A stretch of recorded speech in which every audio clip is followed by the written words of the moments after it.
Hi hello ನಮಸ್ತೆ good morning welcome back to the channel story world in Kannada. SC ವರ್ಗದವರ caste ಸರ್ಟಿಫಿಕೇಟನ್ನು ಮನೆಯಲ್ಲಿ ಕುಳಿತು ಹೇಗೆ ಬದಲಾವಣೆ ಮಾಡಿಕೊಳ್ಳುವುದು ಅಂತ ಈ ಒಂದು ವಿಡಿಯೋದಲ್ಲಿ ನೋಡೋಣ. ಮೊದಲಿಗೆ ನೀವು ಯಾವುದಾದ್ರೂ ಒಂದು ಬ್ರೌಸಿಂಗ್ ಸೈಟನ್ನು ಓಪನ್ ಮಾಡಿಕೊಳ್ಳಿ. ಸರ್ಚ್ ವಿಂಡೋನಲ್ಲಿ ಭೂಮಿ ಆನ್ಲೈನ್ ಲಾಗಿನ್ ಅಂತ ಸರ್ಚ್ ಮಾಡಿ. ತದನಂತರ ನೀವು ಇಲ್ಲಿ ಭೂಮಿ ಐ ವ್ಯಾಲೆಟ್ನ ಲಾಗಿನ್ ಯೂಸರ್ ID ಪಾಸ್ವರ್ಡ್ ಹಾಕಿ ಇಲ್ಲಿ ಲಾಗಿನ್ ಆಗಬೇಕು. ಯೂಸರ್ ID ಪಾಸ್ವರ್ಡ್ ಹಾಕಿ ಕ್ಯಾಪ್ಚಾ ಹಾಕಿ ಕ್ಲಿಕ್ ಮಾಡಿ OTP ಬರುತ್ತೆ. OTP ಎಂಟ್ರಿ ಮಾಡಿ ಲಾಗಿನ್ ಆಗುತ್ತೆ. ತದನಂತರ ಈ ರೀತಿ ಇಂಟರ್ಫೇಸ್ ಶೋ ಆಗುತ್ತೆ. ಅಲ್ಲಿ ನಾಡಕಚೇರಿ ಸರ್ವಿಸ್ ಅಂತ ಇದೆ, ಅಲ್ಲಿ ಕ್ಲಿಕ್ ಮಾಡಿ. ಇಲ್ಲಿ ಕನ್ನಡ ಬೇಕಾದರೆ ಕನ್ನಡ, ಇಂಗ್ಲೀಷ್ ಬೇಕಾದರೆ ಇಂಗ್ಲೀಷ್, ನಾವು ಇಂಗ್ಲೀಷ್ ಬೇಕಂತೆ ಓದ್ತಿದ್ದೀವಿ.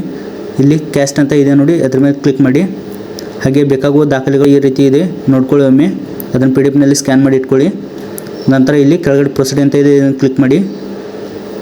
ನೆಕ್ಸ್ಟ್ ರೀಡೈರೆಕ್ಟ್ ಆಗಿ ಆಧಾರ್ ಪೇಜ್ಗೆ ಬರುತ್ತೆ. ಇಲ್ಲಿ ಆಧಾರ್ ಕಾರ್ಡ್ ನಂಬರ್ ಹಾಕಿ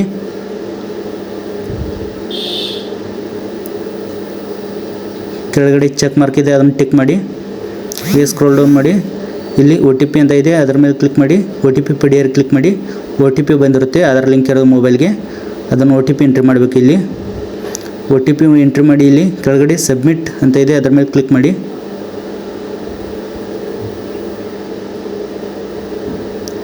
ತದನಂತರ ಇಲ್ಲಿ ಸರ್ವಿಸ್ ಓಪನ್ ಆಗುತ್ತೆ.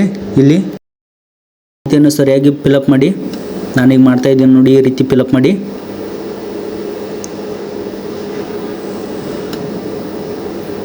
ತಂದೆ ಹೆಸರು, ತಾಯಿ ಹೆಸರು, ಹಾಗೆ ಅವರ ಮೊಬೈಲ್ ನಂಬರ್ ಮತ್ತು ಇಮೇಲ್ ಅಡ್ರೆಸ್ಸನ್ನು ಹಾಕಿ OTP ವ್ಯಾಲಿಡೇಷನ್ ಮಾಡಿ.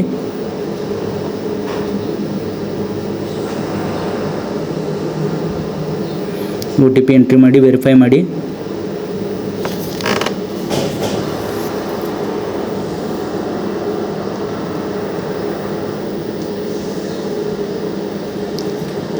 ಇಲ್ಲಿ ಕೆಳಗಡೆ do want to push your certificate to DigiLocker ಅಂತ ಇದೆ. ಇಲ್ಲಿ ಡಿಜಿಲಾಕರ್ ಬೇಕಾದರೆ ಎಸ್ ಅಂತ ಟಿಕ್ ಮಾಡಿ, ಬೇಡಾದರೆ ನೋ ಅಂತ ಟಿಕ್ ಮಾಡಿ.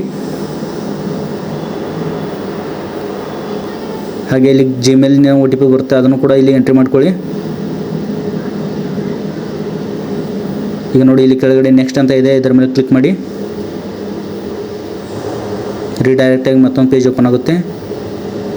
ಇಲ್ಲಿ ಕ್ಯಾಸ್ಟ್ ಗ್ರೂಪ್ ಅಂತ ಇದೆ, ಇಲ್ಲಿ ಅದರಂತ ಹಾಕ್ಬೋದು ನೀವು. ಅದರಂತ ಹಾಕಿ ನಿಮ್ಮ ಕ್ಯಾಸ್ಟ್ ಯಾವುದು ಬರುತ್ತೆ ಅದರಲ್ಲಿ ನೀವು ಸಬ್ ಕಾಸ್ಟ್ ಅಥವಾ ಕ್ಯಾಸ್ಟನ್ನು ಹಾಕಿ. ಇಲ್ಲಿ ನೆಕ್ಸ್ಟ್ ನೀವು ಟೋಟಲ್ ಇನ್ಕಮ್, ಫ್ಯಾಮಿಲಿ ಟೋಟಲ್ ಇನ್ಕಮನ್ನು ಹಾಕಿ. ನಂತರ ಇದು ಯಾವ ಪರ್ಪಸ್ ಅಂದರೆ ನಿಮ್ಗೆ ಯಾವ ಕೆಲಸಕ್ಕಾಗಿ ಬೇಕಾಗಿದೆ ಅಲ್ಲಿ ನೀವು ಟಿಕ್ ಮಾಡಬೇಕು. ಅದಾದ ನಂತರ ಮತ್ತೊಂದು ನೆಕ್ಸ್ಟ್ ಬೇರೆ ಡ್ಯಾಶ್ಬೋರ್ಡ್ ಓಪನ್ ಆಗುತ್ತೆ. ತದನಂತರ ಇಲ್ಲಿ ನೀವು ನಿಮ್ಮ ಡಾಕ್ಯುಮೆಂಟ್ಗಳನ್ನೆಲ್ಲ PDF 300 KB ಒಳಗಡೆ ಇರುವ PDF ಸ್ಕ್ಯಾನ್ ಮಾಡಿ ಇಟ್ಕೊಂಡು ಮೊದಲೇ ಅದನ್ನು ಚೂಸ್ ಫೈಲ್ ಮಾಡಿ ಅದನ್ನು ಅಪ್ಲೋಡ್ ಮಾಡಿ. ನಂತರ ಪ್ರಿವ್ಯೂ ನೋಡಬೇಕು. ಅದನ್ನು ಆಧಾರ್ ಕಾರ್ಡ್, ರೇಷನ್ ಕಾರ್ಡ್ ಹಾಗೂ voter ID, old caste certificate ಹಾಗೂ ಅಫಿಡವಿಟ್ ಹಾಗೂ ತಲಾಟಿ ಅವರ ವರದಿ ಕೂಡ ಇದರಲ್ಲಿ ಅಪ್ಲೋಡ್ ಮಾಡಬೇಕು.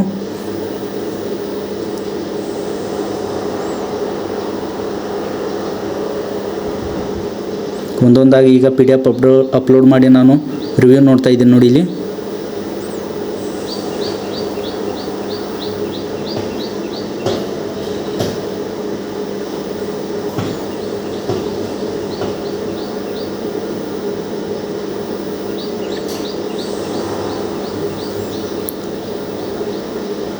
ಸೆಲ್ಫ್ ಡಿಕ್ಲರೇಷನ್ ಇರುತ್ತೆ ಅಲ್ಲ, ಅಲ್ಲಿ ತಲಾಟಿ ವರದಿಯನ್ನು ನೀಡಬೇಕು ನೀವು.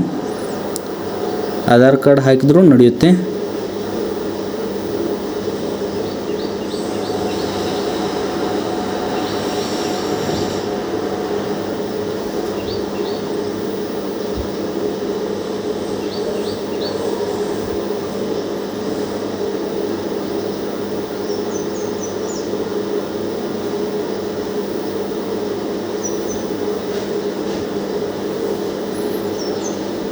ಅಡ್ರೆಸ್ ಪ್ರೂಫಿಗೆ ಆಧಾರ್ ಕಾರ್ಡನ್ನು ಅಪ್ಲೋಡ್ ಮಾಡ್ತಾ ಇದ್ದೀನಿ.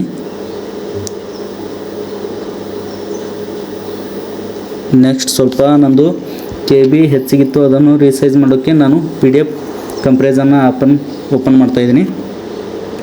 ತದನಂತರ 250 KB ಹಾಕಿ PDF ಅನ್ನು ಅಲ್ಲಿ ಹಾಕಿ ಕಂಪ್ರೈಸ್ ಮಾಡ್ತಾಯಿದ್ದೀನಿ. ತದನಂತರ 246 KBಯಲ್ಲಿ ನನ್ನ PDF ರೆಡಿ ಆಯಿತು. ಆಮೇಲೆ ಇದನ್ನು ಡೌನ್ಲೋಡ್ ಮಾಡಿ ನಾನು ಅಲ್ಲಿ ಯೂಸ್ ಮಾಡ್ತಾಯಿದ್ದೀನಿ. ಈಗ ನೋಡಿ ತಗೊಳುತ್ತೆ. ಅಪ್ಲೋಡ್ ಆಯಿತು ಸಕ್ಸಸ್ಫುಲಿಯಾಗಿ. ನೆಕ್ಸ್ಟ್ ನಾನು ಅದರ್ ಡಾಕ್ಯುಮೆಂಟ್ ಇದೆ, ಅಲ್ಲಿ ನಿಮ್ದು ಯಾವುದಾದ್ರೂ ಇನ್ನೂ ಸಪೋರ್ಟಿಂಗ್ ಡಾಕ್ಯುಮೆಂಟ್ ಇದ್ದರೆ ಅಲ್ಲಿ ಅಪ್ಲೋಡ್ ಮಾಡ್ಬೋದು. ಎಲ್ಲ ಒಮ್ಮೆ ನೋಡ್ತಾ ಇದ್ದೀನಿ ಕರೆಕ್ಟಾಗಿ. ನೆಕ್ಸ್ಟ್ ನಾನು ಕೆಳಗಡೆ ಸಬ್ಮಿಟ್ ಅಂತ ಬಟನ್ ಇದೆಯಲ್ಲ, ಆ ಸಬ್ಮಿಟ್ ಅಂತ ಬಟನ್ ಮೇಲೆ ಕ್ಲಿಕ್ ಮಾಡ್ತಾಯಿದ್ದೀನಿ. ಒಮ್ಮೆ ಪ್ರಿವ್ಯೂ ನೋಡಿ. ಸಬ್ಮಿಟ್ ಅಂತ ಬಟನ್ ಕ್ಲಿಕ್ ಮಾಡಿದ ತಕ್ಷಣ ನಮಗೆ acknowledgement number, ID number show ಆಗುತ್ತೆ. ನಂತರ ಪ್ರೊಸೀಡ್ ಟು ಇ-ಸೈನ್ ಅಂತ ಇದೆ, ಅದಕ್ಕೆ ಕ್ಲಿಕ್ ಮಾಡಿ. ರೀಡೈರೆಕ್ಟ್ ಆಗಿ ಮತ್ತೊಂದು ಹೊಸ ಪೇಜ್ ಓಪನ್ ಆಗುತ್ತೆ. ವೇಟ್ ಮಾಡಿ. ಇಲ್ಲಿ ಆಧಾರ್ ಅಥೆಂಟಿಕೇಷನ್ ಮಾಡಬೇಕಾಗುತ್ತೆ. ನೀವು ಇಲ್ಲಿ ನಿಮ್ಮ ಆಧಾರ್ ಕಾರ್ಡ್ನ ಸಂಖ್ಯೆ ನಮೂದಿಸಬೇಕಾಗುತ್ತೆ ಮೊದಲು.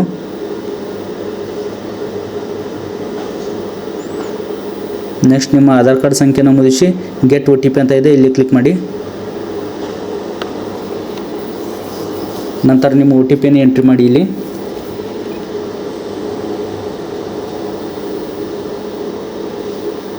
ಹಾಗೆ ಕೆಳಗಡೆ ಇಲ್ಲಿ ಚೆಕ್ ಮಾರ್ಕ್ ಇದೆ ಅಂತ ಟಿಕ್ ಮಾಡಿ. ನಂತರ ಸಬ್ಮಿಟನ್ನು ಕ್ಲಿಕ್ ಮಾಡಿ. ತದನಂತರ ರೀಡೈರೆಕ್ಟ್ ಆಗಿ ಪ್ರೊಸೀಡ್ ಟು ಪೇ ಅಂತ ಬರ್ತಾಯಿದೆ. ಇಲ್ಲಿ ಪೇಮೆಂಟ್ ಮಾಡಬೇಕಾಗುತ್ತೆ. 40 ರೂಪೀಸ್ ಪೇಮೆಂಟ್ ಇರುತ್ತೆ ಇದಕ್ಕೆ. ಇಲ್ಲಿ amount to be paid 40 rupees ಅಂತ ಇದೆ. ಇಲ್ಲಿ ಕೆಳಗಡೆ ಬಂದು ಚೆಕ್ ಟಿಕ್ ಮಾರ್ಕ್ ಇದೆ, ಟಿಕ್ ಮಾಡಿ. ಫೋನ್ಪೇ ಇದ್ರೂ ನಡೀತೆ, ಗೂಗಲ್ ಪೇ ಇದ್ರೂ ನಡೀತೆ. ಇಲ್ಲಿ ಸ್ಕ್ಯಾನರ್ ಓಪನ್ ಆಗುತ್ತೆ. ಇದಕ್ಕೆ ನೀವು 40 ರೂಪೀಸ್ ಸ್ಕ್ಯಾನ್ ಮಾಡಿ ಪೇ ಮಾಡಬೇಕಾಗುತ್ತೆ. ಇದನ್ನು ಸ್ಕ್ಯಾನ್ಗೆ ಒಂದು 40 ರೂಪೀಸ್ ಪೇ ಮಾಡಿ. ಅಮೌಂಟ್ ಪೇ ಆದ ನಂತರ ಇಲ್ಲಿ ಸಕ್ಸಸ್ಫುಲ್ ಅಂತ ಒಂದು ಡ್ಯಾಶ್ಬೋರ್ಡ್ ಓಪನ್ ಆಗುತ್ತೆ ನೋಡಿ. ಸಕ್ಸಸ್ಫುಲ್ ಪೇಮೆಂಟ್ ಅಂತ ಡ್ಯಾಶ್ಬೋರ್ಡ್ ಓಪನ್ ಆಯಿತು. ಇಲ್ಲಿ ಪ್ರೊಸೀಡ್ ಅಂತ ಕ್ಲಿಕ್ ಮಾಡಿ. ನೆಕ್ಸ್ಟ್ ಈ ರೀತಿ ಅಕ್ನಾಲಜ್ಮೆಂಟ್ ಪ್ರಿಂಟ್ ಬರುತ್ತೆ. ಇದನ್ನು ಒಂದು ಪ್ರಿಂಟ್ ತಗೊಳ್ಳಿ.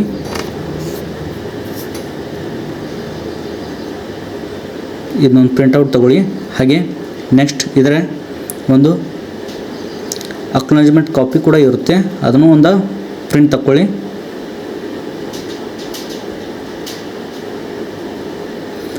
ಈ ಅಪ್ಲಿಕೇಶನ್ ಒಂದು ಪ್ರಿಂಟೌಟ್ ತಗೊಂಡು ಇದಕ್ಕೆ ಸಪೋರ್ಟಿಂಗ್ ಡಾಕ್ಯುಮೆಂಟ್ಸನ್ನು ಅಟ್ಯಾಚ್ ಮಾಡಿ. ಇದನ್ನು ತಹಶೀಲ್ದಾರ್ ಕಚೇರಿಗೆ ಈ ಎಲ್ಲ ಡಾಕ್ಯುಮೆಂಟ್ಗಳನ್ನು ಸಲ್ಲಿಸಿದ ಒಂದು ವಾರದೊಳಗಾಗಿ ಅಥವಾ 21 ಕೆಲಸ ದಿನದ ಒಳಗಾಗಿ ನಿಮಗೆ ಇನ್ಕಮ್ ಸರ್ಟಿಫಿಕೇಟನ್ನು ಜನರೇಟ್ ಮಾಡಿ ಕೊಡಲಾಗುತ್ತದೆ. ಒಂದು ವೇಳೆ ನಿಮ್ಮದು ಭೂಮಿ iWallet user ID password ID create ಇಲ್ಲ ಅಂದರೆ ನೀವು ಸಿಟಿಜನ್ ಲಾಗಿನ್ನಲ್ಲಿ ಯಾವ ರೀತಿ ಇದು ಕೂಡ ಅದೇ ರೀತಿ ಸೇಮ್ ಡ್ಯಾಶ್ಬೋರ್ಡ್ ಓಪನ್ ಆಗುತ್ತೆ. ಹಾಗೂ ಎಲ್ಲ ಕೂಡ ಅವೇ ಆಪ್ಷನ್ಗಳು ಬರುತ್ತೆ. ಇದನ್ನು ಹೇಗೆ ಓಪನ್ ಮಾಡೋದು ಅಂತ ನೋಡ್ಕೊಳ್ಳೋಣ ನೋಡಿ. ಈಗ ಮೊದಲಿಗೆ ಒಂದು ಬ್ರೌಸಿಂಗ್ ಓಪನ್ ಮಾಡಿ, ಅದರಲ್ಲಿ ನಾಡ ಕಚೇರಿ ಅಂತ ಟೈಪ್ ಮಾಡಿ ಸರ್ಚ್ ಮಾಡಿ. ಮೊದಲಿಗೆ ಲಾಗಿನ್ ಪಬ್ಲಿಕ್ ಅಂತ ಇದೆ, ಇದರ ಮೇಲೆ ಕ್ಲಿಕ್ ಮಾಡಿ. ನಿಮ್ಮ ಮೊಬೈಲ್ ಸಂಖ್ಯೆಯಿಂದ ಇದಕ್ಕೆ ಮೊಬೈಲ್ ಸಂಖ್ಯೆ ಎಂಟ್ರಿ ಮಾಡಿ ಗೆಟ್ OTP ಅಂತ ಕ್ಲಿಕ್ ಮಾಡಿ. ಹಾಗೂ ಇಲ್ಲಿ ನಿಮ್ಮ OTP ಮೊಬೈಲಿಗೆ ಬಂದಿರುತ್ತಲ್ಲ ಅದನ್ನು ಇದಕ್ಕೆ ನಮೂದಿ ಮಾಡಿ. ಸ್ವಲ್ಪ ಸರ್ವರ್ ಇಲ್ಲದಿರುವ ಕಾರಣ OTP ಬರ್ತಾಯಿಲ್ಲ. OTP ಬಂತು. OTP ಇಲ್ಲಿ ನಮೂದು ಮಾಡ್ತಾಯಿದ್ದೀನಿ. OTP ನಮೂದು ಮಾಡಿದಾದ ಬಳಿಕ ಇಲ್ಲಿ ಕ್ಯಾಪ್ಚಾನ ಎಂಟ್ರಿ ಮಾಡಬೇಕಾಗುತ್ತೆ. ಅದು ಕ್ಯಾಪ್ಚಾ ಕ್ಯಾಪಿಟಲ್ ಹಾಗೂ ಸ್ಮಾಲಿಂದ ಕೂಡಿರುತ್ತೆ, ಅದನ್ನು ಆ್ಯಸ್ ಇಟ್ ಈಸ್ ಮಾಡಬೇಕು. ಇದು ಸ್ವಲ್ಪ ಕ್ಯಾಪ್ಚಾ ಸರಿಯಾಗಿ ಹೊಂದಲಿಲ್ಲ, ಮತ್ತೊಮ್ಮೆ ಕ್ಯಾಪ್ಚಾ ಹಾಕ್ತೀವಿ ನೋಡಿ. ಈಗ